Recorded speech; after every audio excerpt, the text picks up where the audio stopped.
They say love is like a fire. It can warm you, feed you, give you light, but when untamed, it can also burn everything to ashes. In the beginning, Gabriella and Daniel's love was nothing short of a fairy tale.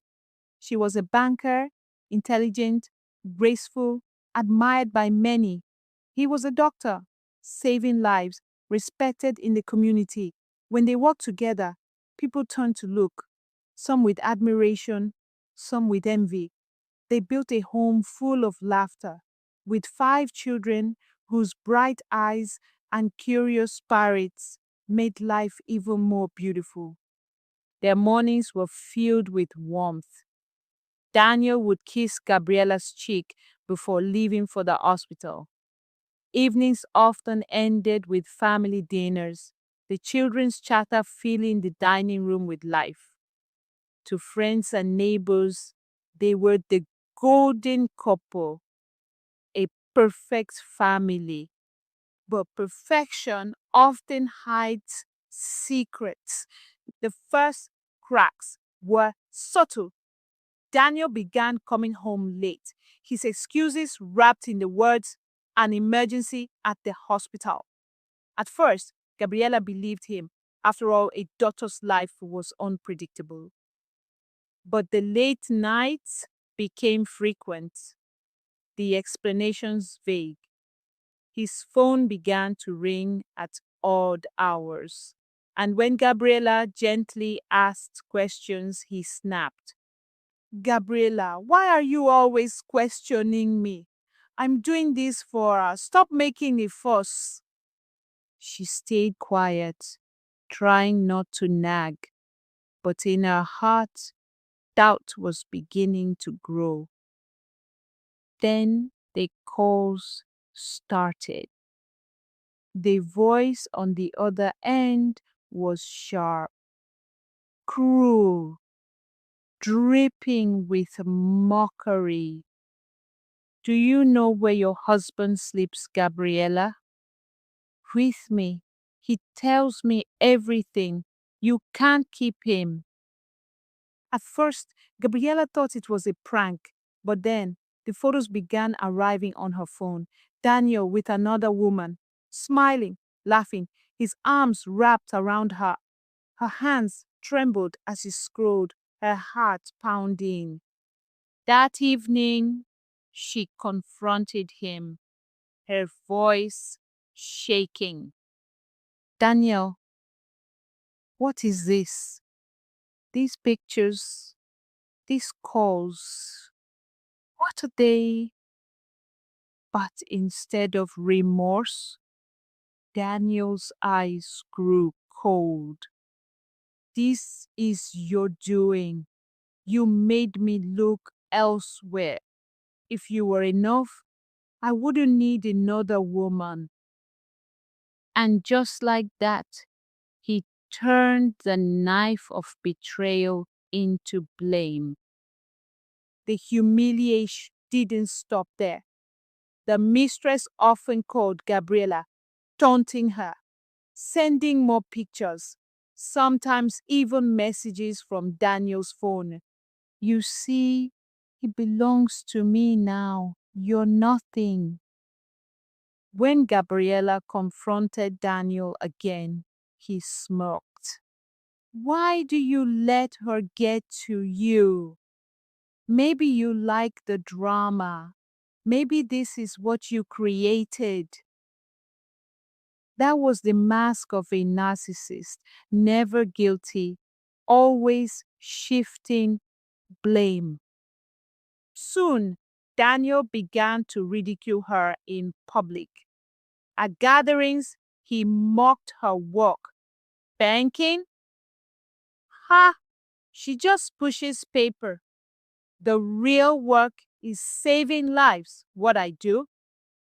He shut her out of financial decisions. He missed school events, family dinners, birthdays. He whispered comparisons to the mistress, each one like poison in her ears. She makes me feel alive. You? you've lost yourself. Gabriella felt herself drowning in despair. Nights were filled with silent tears. Days felt heavier than stones. She couldn't share with friends. Daniel had already poisoned that ground, convincing her she was too emotional or imagining things. At last, broken and desperate, she walked into a therapist's office. She sat down, hands clenched, tears flowing freely. The therapist listened quietly, then said, Gabriella, you've lost the girl inside you, the girl you once were. Confident, joyful, radiant. You must find her again, build her, become the woman you want your children to look up to. You can't make bold decisions until you heal. Detach, not in bitterness, but in strength. You don't need to save this marriage first. You need to save yourself. Those words pierced her heart, not with pain, but with awakening. From that day, Gabriella began her journey. Slowly, quietly, determinedly. She poured her energy into her children. She guided them in their studies, prayed with them, taught them resilience through her example. She went back to school herself, advanced in her career, invested in property. She built businesses and watched them grow. Every therapy session was a new brick of strength. Most importantly, she detached, not in hatred, but in acceptance. She stopped fighting for Daniel's love, stopped begging for his attention. Instead, she chose herself. One night, after another humiliating tirade, Gabriella looked at her children sleeping peacefully. She whispered a prayer. God, give me strength. My children deserve peace. That night, she packed. At dawn, she left with her 5 children. No drama, no goodbye, just freedom. Life outside was hard. Bills piled up. She juggled work, motherhood, and business. But her blessed hands carried her through. She built an empire. Her children grew. One became a lawyer, another a surgeon, the others thriving in their own ways. Years passed. The mistress who once mocked her disappeared, chasing another man with deeper pockets. Daniel's career, once brilliant, began to falter. Whispers of scandal followed him. His pride faded. His health declined. Depression clawed at him. The man who once stood tall now moved like a shadow, haunted by regret. But Gabriella, she rose higher. Her mansion stood as a testament to resilience. Her children thrived, graduates, professionals, leaders.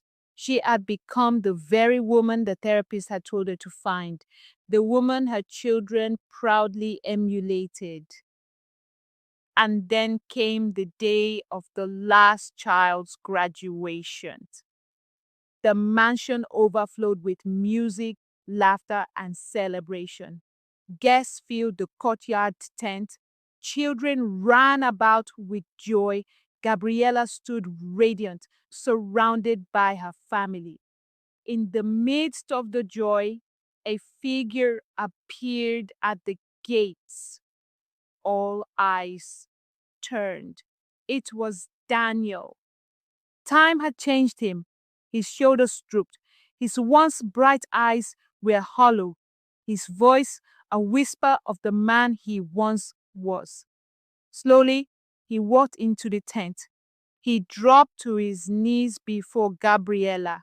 His voice broke. Gabriella, forgive me. Please take me back. The music stopped. silence hung heavy. But before Gabriella could speak, her eldest son rose. His voice was calm but firm. This celebration is not for sorrow. Let the party continue. We will handle this later. The music resumed. Guests clapped, danced, laughed again. But Daniel sat quietly outside, waiting. Later, when the guest had left, he stepped into the living room. His hands shook as he spoke. I lost everything.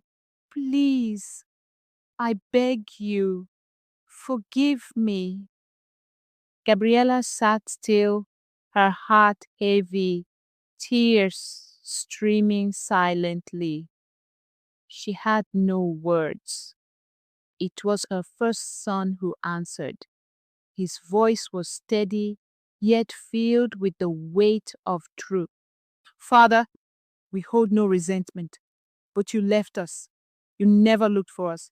You left us to the dogs, but God made us live and He lifted us. We wish you the best. Goodbye. Daniel's lips trembled. He nodded slowly, tears falling, and turned to leave. That night, Gabriella watched from her balcony as his figure disappeared into the darkness, like a shadow swallowed by the night. Months later, news came that Daniel had succumbed to depression, his final chapter written in silence.